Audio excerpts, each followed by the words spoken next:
I think what I'd like to really work toward is some more tactical things to do to lead myself down that path, because we're really in the early stages of this. So I think maybe I would ask her for a couple of tactical types of things to just get started, depending on what level you're at. And I'm like right about at 0. So it's a really good question. So what are some of the tactical things that we could do in order to get started in data analytics right now? And there are 2 areas that we can really put our focus on. One is, how do we get started in building an analytics practice and making this part of our DNA, and just how it is that we as learning do business within the organizations whom we serve. The second is, how do we even get some experience and start to get our learning teams onboarded and start working with our stakeholders, especially the business, in new ways by being able to apply data analytics to a project. So one of the resources that you can use from the more strategic level and looking at what really is a 2-year roadmap in order to be able to build out an analytics practice within the learning function is actually an article series that I've been writing for Training Zone. So you can take a look at Training Zone online, and it's a 6-part series, completely free. You don't even have to sign up for it, that actually walks you through being able to apply data analytics at a strategic level and at a tactical level.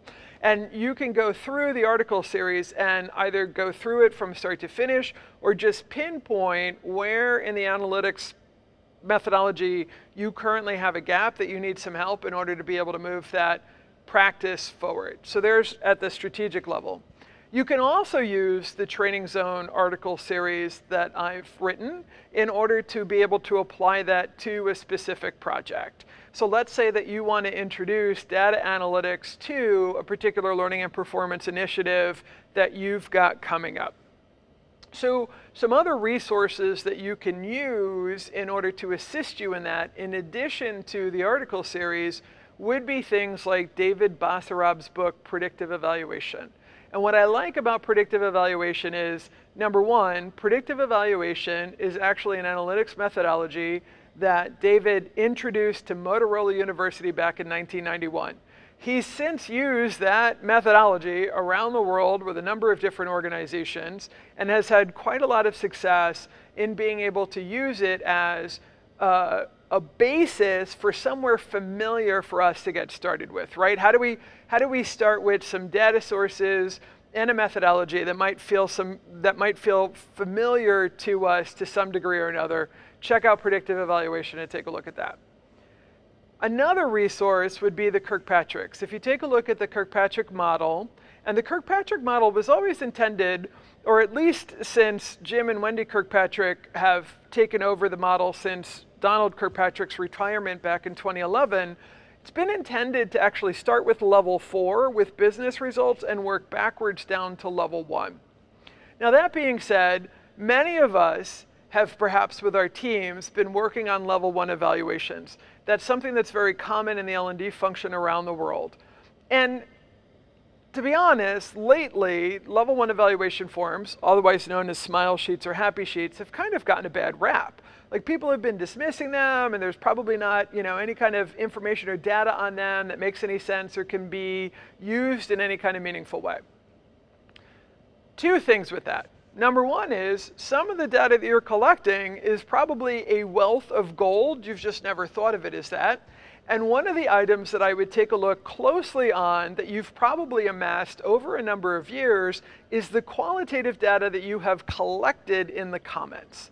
So maybe the quantitative questions that you've asked, maybe they're not up to the par or up to the level or the standard that you now want to have, but you probably have a rich history of comments and feedbacks that you can now actually analyze in a number of different ways. You can do sentiment analysis on it, you can take a look at topic analysis on it, you can take a look at language patterns, you can take a look at a number of different ways of how do people talk about what means something to them. Because if people took the time to actually fill in comments, then they were compelled to do that either because they were exceedingly happy or exceedingly sad clown about something. And that data can actually be analyzed in the aggregate to give you some really rich insights into some things that are happening with your population. The second thing is, it's not the instrument. It's not the Kirkpatrick Level 1 evaluation forms that are the problem. It's that we've been putting the wrong questions by and large on that instrument. The instrument is perfectly valid. Where it is that it falls within a methodology, perfectly valid. What we need to do is optimize and come up with better questions. And so there are better items that we can include on our Level 1 evaluation forms that can even get us to predictive and can get us to predictive within 90 days. And if you want more information about tactics and really getting into the weeds on that, then one of the resources that I would highly recommend is the work that I've had the privilege of working on with myself from one of my colleagues, who's Ken Phillips, based out of the Chicagoland area. And Ken has created what's called PLA, the Predictive Learning Analytics Formula, which basically walks you through a methodology that he created. So Ken created an algorithm, I created the implementation plan on how it is that you can use something like as familiar as a smile sheet in order to optimize it with the right questions to be able to collect data that can help you to predict in a particular training effort who most likely will or won't actually apply what they learned back on the job.